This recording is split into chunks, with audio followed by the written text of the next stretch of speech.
Earlier this week, a strange package arrived in my mailbox. I had no idea who or where it had come from. I was half expecting to die of an anthrax attack, but thankfully I'm still alive, and I found something very interesting inside. This textbook. This textbook is currently being used in Ontario school districts to teach civics class.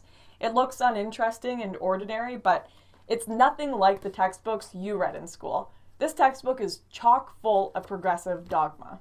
At the start of the textbook, the authors bring up everyone's favorite part of progressive ideology, privilege theory. Who has privilege? People who are wealthy, middle-aged, white, able-bodied, male, and who live in developed nations. Who doesn't? Everyone else. Privilege theory is the idea that because you have a certain skin color or set of genitals, that you have a certain kind of advantage that places you ahead of other people. It's a progressive talking point that comes straight from the mouths of people like Peggy McIntosh and Andrea Dworkin. This book is supposed to be impartial, and it's being used to teach students that men and white people are the enemy. In the chapter called, "In Some Cases, Legal Action May Not Be Enough," Malcolm X is placed beside pictures of Gandhi and Nelson Mandela with this description. Malcolm X was an American civil rights activist. Unlike his contemporary Martin Luther King, who advocated racial integration and nonviolence, Malcolm X believed in the right to self-defense and black nationalism and independence. Malcolm X was a violent man who believed in black supremacy. He advocated hate, violence, and racism. Glorifying him as a civil rights activist who believed in self-defense is wrong. We're talking about a man who called the deaths of 122 white people a beautiful thing. Sound like a civil rights activist to you? Later in the text, the authors raise one of the cornerstones of progressive economic policy, the wage gap. In Canada and in many other countries, men are often paid more than women for performing work of equal value. This difference, which exists across many regions and industries, represents an example of a systemic injustice in our economy. This is just ridiculous. The gender pay gap has been debunked by countless studies, including studies from the U.S. Department of Labor and Stats Canada. Still, the text insists that men are paid more than women for work of equal value, in spite of all the evidence. The authors also endorse the concept of equity over equality and state that it's important that people feel they are being treated fairly in a democracy, even if it means treating certain people differently because of their race or gender. Just because there is equality under the law, this doesn't mean that the results are equitable.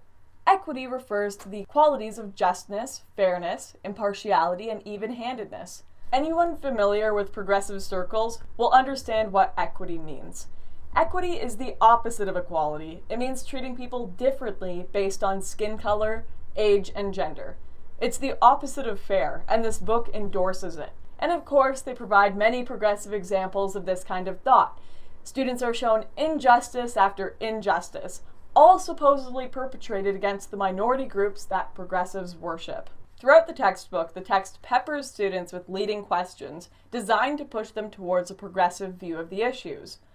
Is it fair that government ministries give preference to hiring members of visible minorities, people with disabilities, and women? Is it fair that First Nations, Métis, and Inuit offenders are given the option of a traditional community-based sentencing panel or elder circle? The obvious answers are no and no. According to the textbook, First Nation groups are underrepresented on juries and overrepresented in the Canadian prison system. Even if we take this statement at face value, there are plenty of explanations for this that aren't founded on racism. We're told that women and minorities face discrimination. In what? In work? In education? In government? In life? The textbook just provides this slanted narrative and expects you to go along with it. This is something that appears time and time again in the textbook.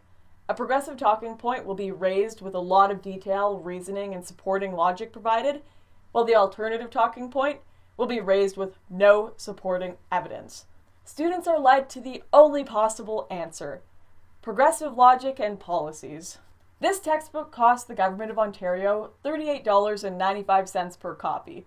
Does that seem like a good use of your tax dollars? And this is just a small peek into a small portion of one textbook used in one course. there is bound to be even more biased material out there. I can only imagine how deep the rabbit hole goes. A man who referred to himself as an anonymous Reformed teacher scrawled a note that was included with the textbook.